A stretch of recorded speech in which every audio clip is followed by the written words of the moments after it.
buenas noches, bienvenidas y bienvenidos. Gracias por estar en este programa que vamos a dedicar a hablar del tema del espionaje, una práctica extendida en todo el mundo y las investigaciones periodísticas que han sido reveladoras este fin de semana en relación a México y Brasil.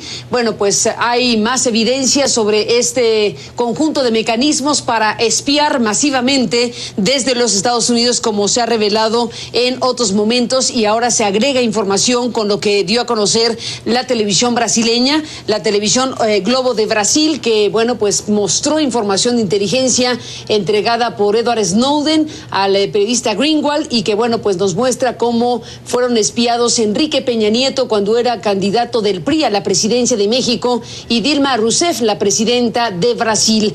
Para hablar del tema hemos invitado a nuestro estudio al colega periodista Julio Hernández López, periodista y autor de la columna Astillero de la Jornada. Gracias, Julio, por estar aquí y bienvenido. Gracias a ti, Carmen, es un gusto. Bueno, pues el tema está ahí más que puesto. Déjame, Julio, presentarle al auditorio varios trabajos de nuestros compañeros de CNN que nos dan contexto y muestra de lo que estamos hablando. Miguel Ángel Antoñanzas, desde Atlanta, presenta esta información, explicación precisamente de lo que se dio a conocer apenas este domingo. Volvemos con él.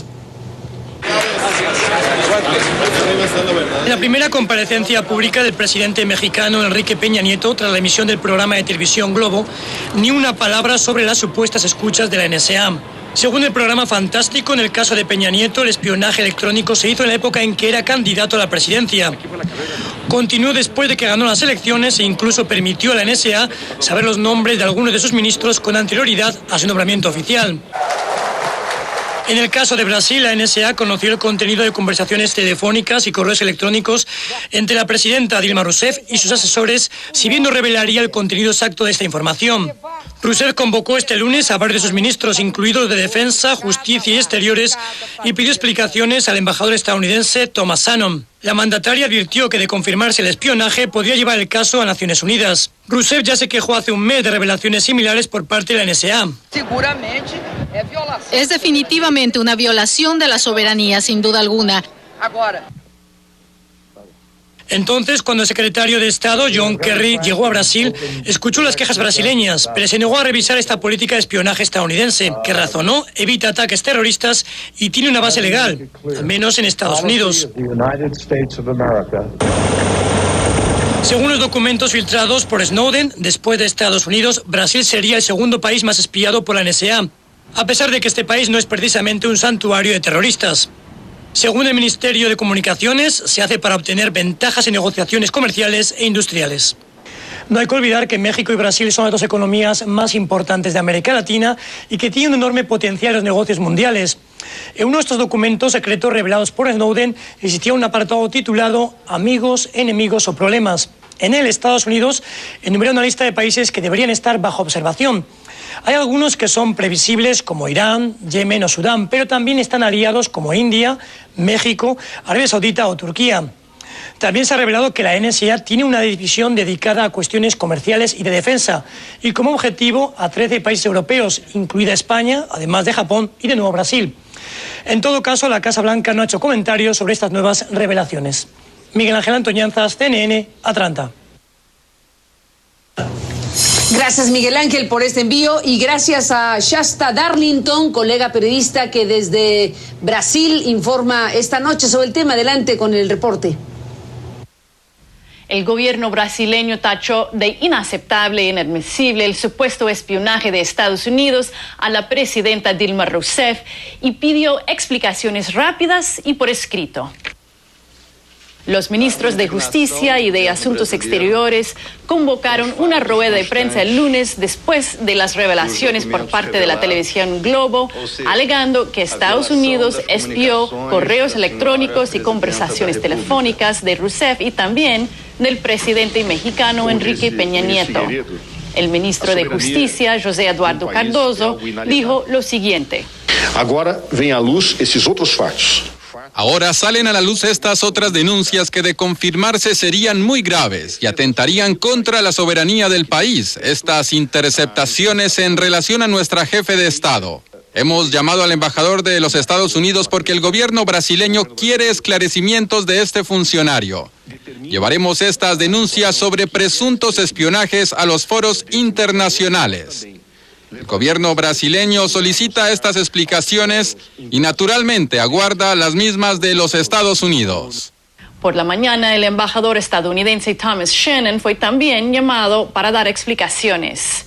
Y no es la primera vez estos problemas de espionaje en Brasil. Otro reportaje citando documentos filtrados por Edward Snowden ya había hablado de Brasil como uno de los países más espiados por el programa de la Agencia Estadounidense de Seguridad Nacional. A pesar de la indignación en Brasil, los ministros dijeron que no iban a responder a preguntas sobre el viaje programado para Rousseff a Washington en octubre. Dijeron que querían primero escuchar las explicaciones de Estados Unidos. Shasta Darlington, CNN, Sao Paulo. Gracias, Shasta, por este envío desde Brasil, desde Sao Paulo. Y bueno, pues en México, ya lo decía Miguel Ángel Antoñanzas, en el caso de Enrique Peña Nieto, ni una palabra en su mensaje con motivo de su primer informe de gobierno, a pesar de que fue la mañana siguiente de que la televisión brasileña reveló lo que reveló. En México, nuestro compañero Rey Rodríguez nos presenta la información. Las protestas por un supuesto episodio de espionaje de Estados Unidos hacia México no se han hecho esperar. El Congreso ha sido de los primeros luego de que el canal de televisión Globo divulgara una serie de documentos que señalan que la Agencia de Seguridad Nacional de Estados Unidos habría espiado conversaciones y correos electrónicos del presidente Enrique Peña Nieto. Si este espionaje, que parece ser propio de la Guerra Fría, continúa en momentos en donde ya no existe la Guerra Fría hacia el presidente de la República, ¿qué podemos esperar como ciudadanos mexicanos?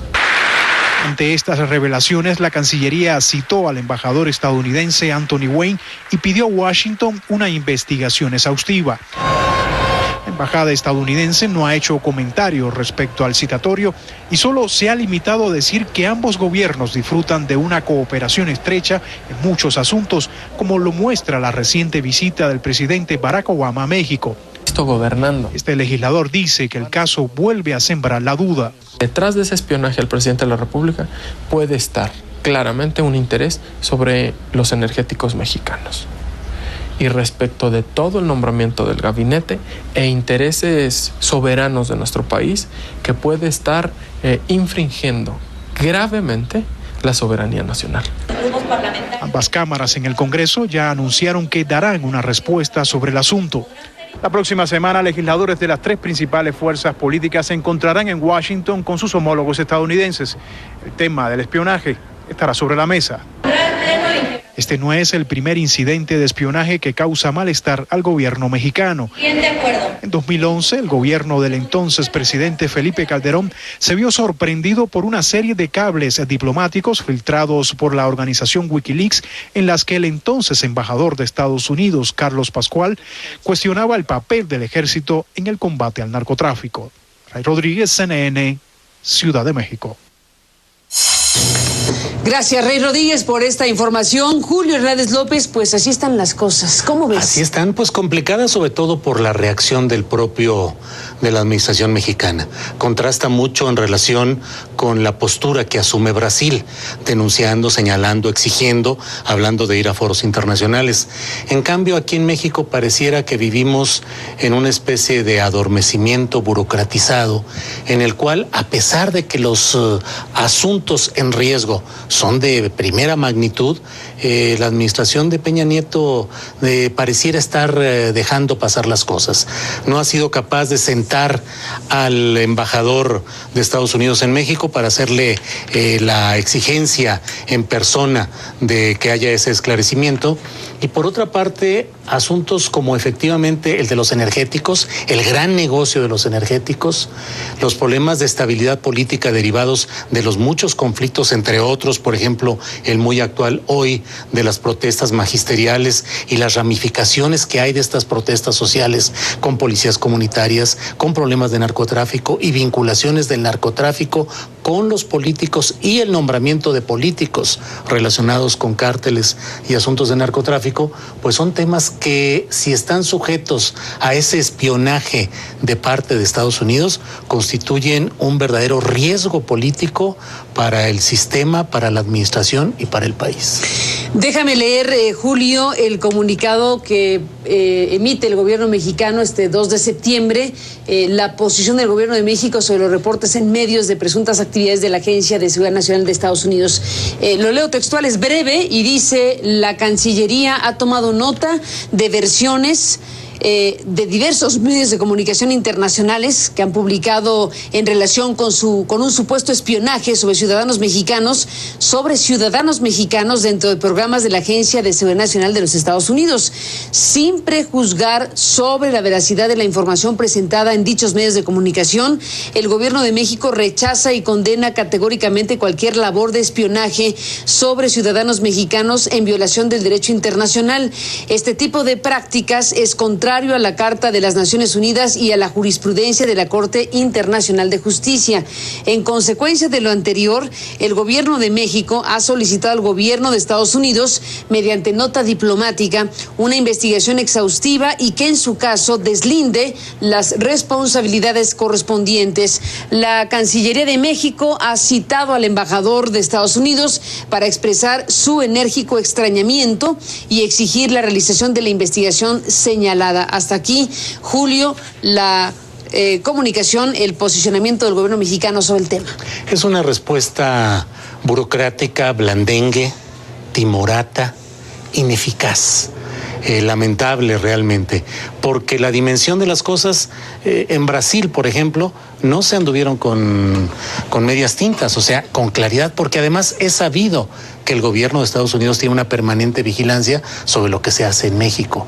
En la administración de Felipe Calderón se permitió el asentamiento, la instalación de todo un sistema de espionaje y de intervención en los asuntos mexicanos, que ahora con este nuevo estilo priista, un estilo desde mi punto de vista muy errático y muy de aprendizaje, de un aprendizaje que apenas va avanzando. Bueno, yo lo que veo es que en ese esquema ni siquiera se está recuperando el estilo del viejo priismo, que era un priismo que jugaba a las apariencias, peleando hacia el exterior para razones de legitimidad, incluso hacia adentro, poniendo cara de pleito con el gran coloso del norte. ¿Se están perdiendo este balón? Hasta eso lo estamos, porque uno de los rasgos defendibles del periodo del priismo era justamente... Déjame, Julio, regresar al punto. Volvemos.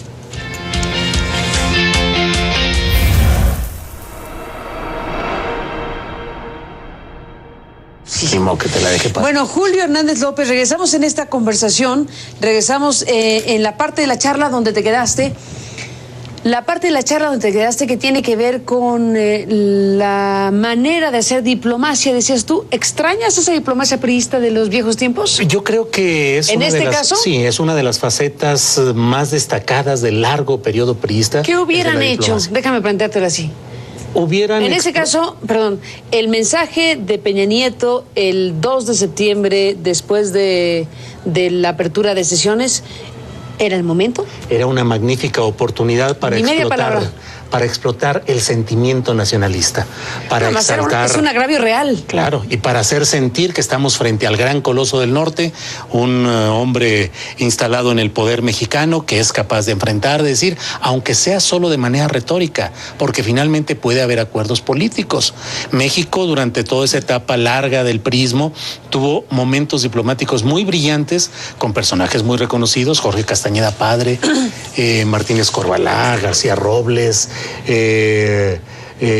Bernardo Sepúlveda, pero era una etapa en la cual el asilo a los extranjeros perseguidos, a los refugiados, en el cual México mantenía una presencia de defensa de su soberanía y con una doctrina, la doctrina Estrada, que era adecuada para la realidad. ¿Por qué la dejó pasar Julio Hernández López, Enrique Peña Nieto? Pues yo creo que está en una situación de mucha debilidad política, de mucha confusión, en un entorno en el cual, para empezar, tiene a un economista como canciller, ya convertido a la Secretaría de Relaciones Exteriores, en un depósito propósito para reciclaje de viejos políticos, de quién intereses. piensas? Bueno, pienso simplemente esa mención que parece increíble de que se piense en enviar a Fidel Herrera, el hombre de tan larga trayectoria oscura en Veracruz, y digo, y no me refiero solo al tono de piel, que ahora se hable de que pueda ser el próximo embajador en Grecia. Pienso también en la manera como se repartieron para fines meramente de grupos priistas, embajadas para Otto Granados, para Beatriz Paredes, que no hay exactamente un diseño de una política exterior que corresponda a la realidad de un México distinto, sino reparto entre cuotas de priistas. ¿Cada minuto que pasa va a ser más difícil una reacción para el gobierno mexicano? Sí, porque estas cosas tienen que tomarse de bote pronto. O sea, no puedes postdatar o guardar en un cajón las reacciones de defensa de intereses básicos como es la soberanía. A menos que esté esperando el grupo de los 20, el G20, que viene en camino y que es pues no me lo imagino, punto de coincidencia. ¿Qué va a pasar ahí? Pues va a pasar con que Obama va a estar como en los viejos tiempos de la política mexicana, con Gutiérrez Barrios, que te decía, yo conozco todo el expediente sobre usted y sé exactamente más de usted de lo que usted mismo recuerde. Entonces ahora va a llegar Peña Nieto a saludar a Obama con todos los secretos, todos los datos y todos los detalles de este hombre que pues así va a estar. En términos de relación binacional, que bueno, desde luego tenemos un vínculo estrechísimo, indisoluble, histórico, en todos los sentidos. ¿Qué significado tiene una circunstancia así, de no ser que en algún otro momento hay una postura, supongamos que tardía, pero más firme, que pueda estar a la altura del agravio cometido por Estados Unidos en contra de México, de Brasil y prácticamente del resto de la humanidad? Porque aquí estamos hablando de prácticas masivas de espionaje. En Europa hay grandes reclamos también al respecto. Pero hablando de la relación tan delicada y difícil en el ámbito de la cooperación para la seguridad y el combate al crimen organizado, en materia comercial, en materia económica, ¿qué puede significar esto? Yo pienso que esto es una demostración más de esa debilidad de la estructura política mexicana. Un hombre ocupando los pinos, que no tiene un equipo adecuado, que se ha estado desgastando en un ejercicio político impreciso, sin resultados específicos y con un país en una constante ebullición y con múltiples problemas sin resolver. Eso lo convierte en un político con un poder acotado y dependiente de factores como es del apoyo de Estados Unidos. Peña Nieto está demostrando que no tiene la capacidad, el empuje ni la gallardía para defender posturas nacionalistas y que está solo sujeto a los vaivenes que le llegan del exterior. Después de la pausa, Julio Hernández López, volvemos en la parte final.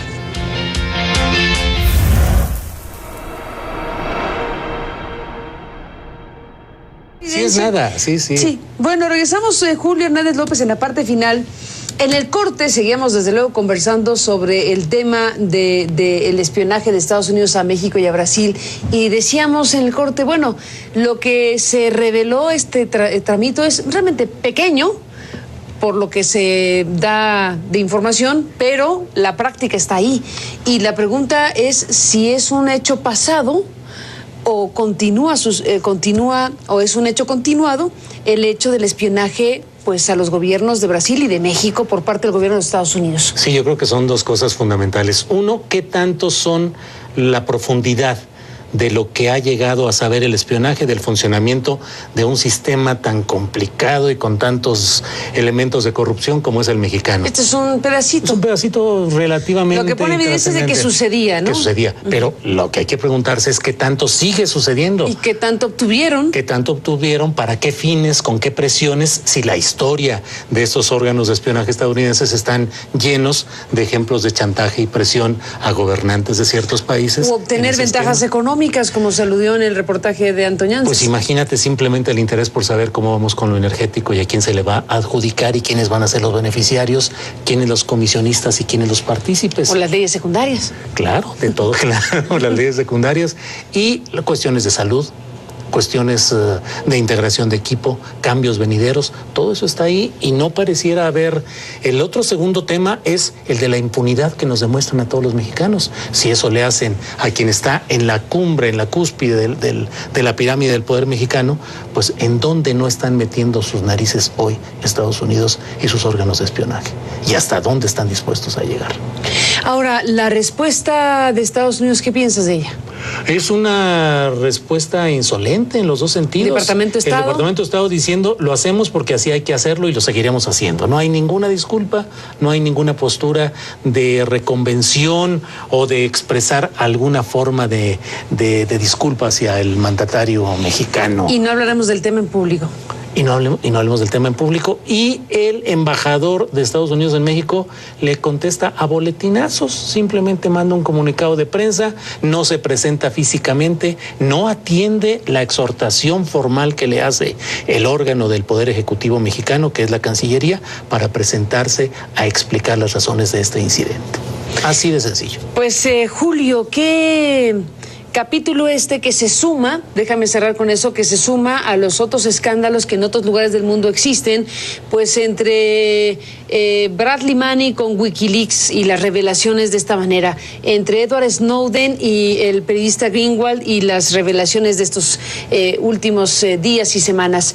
El conjunto de cosas están sacudiendo los ejes, digamos, de la geopolítica, por lo menos con conocimiento de algunas cosas que están ahí y que están colocando desde luego a gobiernos en situaciones muy incómodas y difíciles.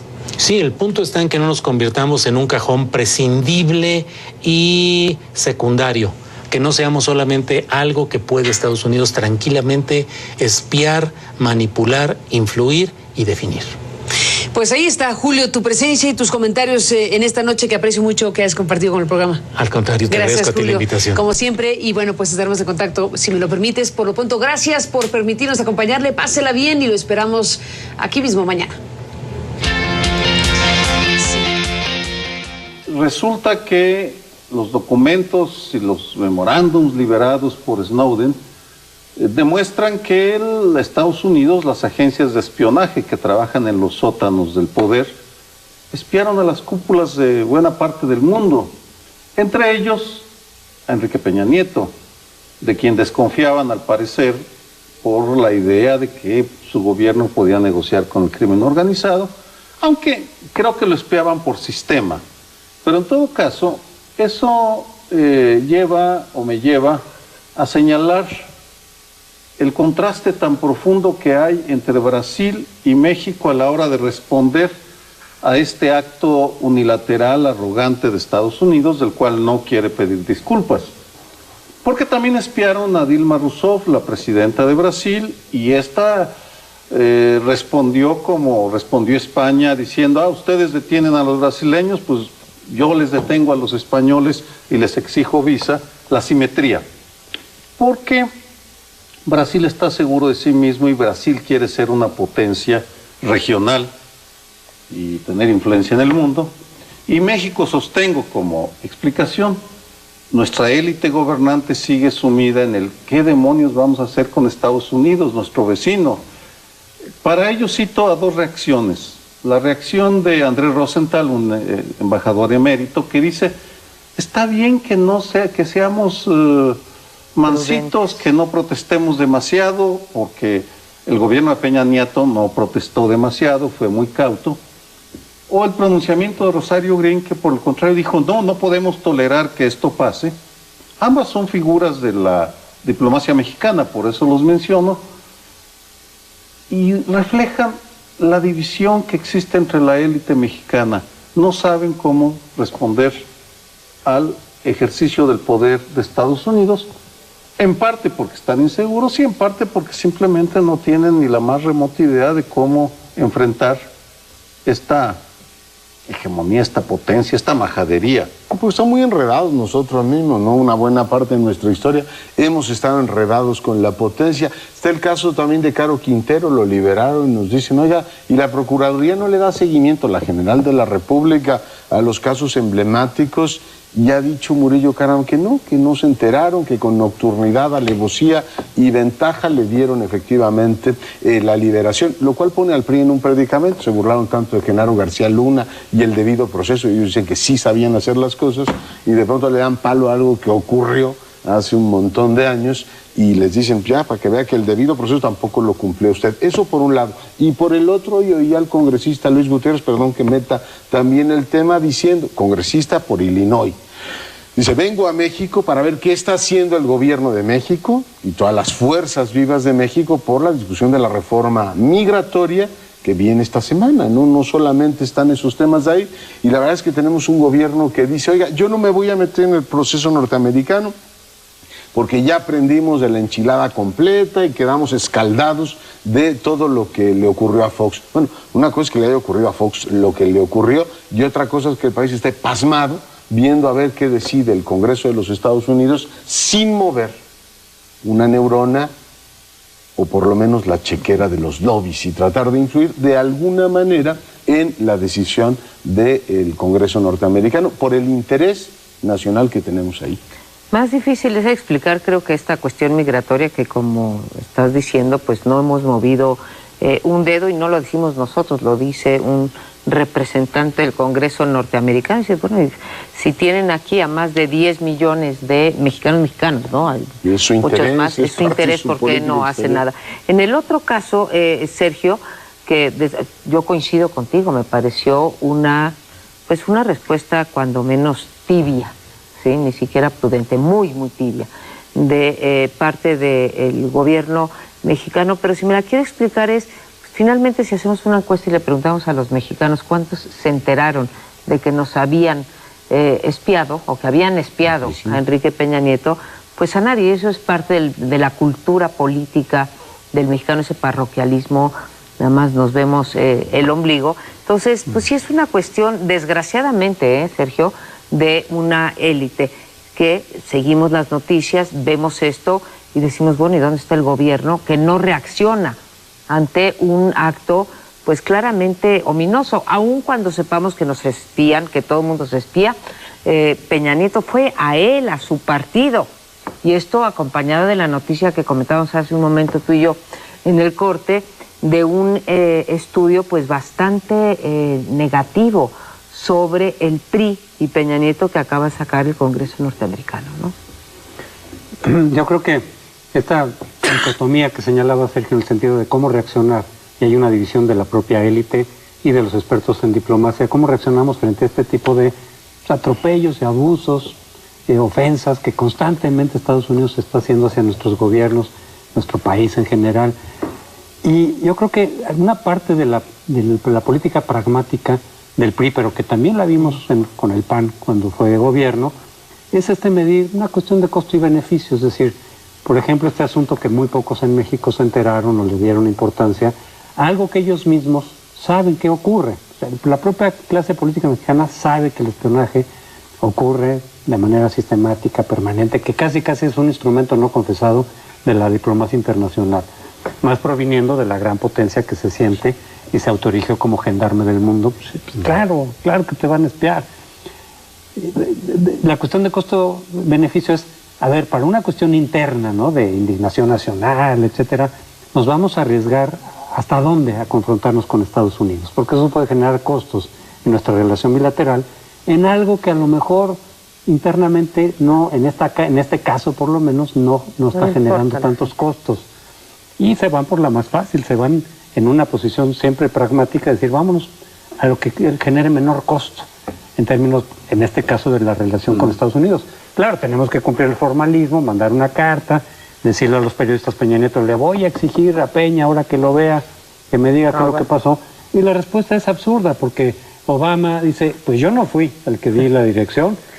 Pues sabemos que ese tipo de cosas no van sin el visto presidencial en general, aunque no haya la orden directa, ¿no? Son otras las personas que se encargan de dar esas instrucciones, ¿no? Yo simplemente como memoria histórica pondría, y lo voy a hacer, buscar en la hemerografía, ¿qué decía el PRI de cuando Fidel Castro le grabó una conversación a Fox y lo humilló públicamente como el come si te vas, y de lo prudente que ha sido en este caso. Es decir, bueno, Obama lo hace, pero tenga en cuenta que todos los gobiernos del mundo lo hacen. Es decir, cuando es Fidel Castro es una reacción, o cuando lo hacían otros. Yo creo que esto es una cosa muy dura para la contrainteligencia del PRI. O sea, que estén investigando al presidente, pues, que lo estén investigando, que estén espiando al presidente, que esa es otra mentira piadosa. Es decir, ya que llegó a presidente ya no lo espía. No. Qué bueno. No digo, eso no se lo creen ni ellos, pero sí es una, decir, oiga, ¿y dónde está la contrainteligencia del candidato, no? Sí, porque incluso Dolly Esteves, en un reportaje que hizo sobre el tema, explicó cómo en la Embajada de México en Washington hay un cuarto blindado en el segundo piso en donde se meten cuando quieren hablar sin que se enteren los norteamericanos. Entonces, por supuesto que están enterados. Les propongo que vayamos reconstruyendo un historial, ya que nuestro oficio es la historia, no solo de aquellos aspectos en donde el gobierno de Peña Nieto quiere reformar, sino en aquellos en donde definitivamente ya no quiere hacer nada, sino quiere dejarlos a la inercia. Mencionaba José Antonio Crespo el caso de la iniciativa anticorrupción, que la dejó por al lado. Creo que lo mismo podría decirse sobre la relación con Estados Unidos. Realmente no están haciendo, y la relación con el mundo, no están haciendo grandes cambios ni transformaciones, sino que se están yendo, y coincido con tu lectura.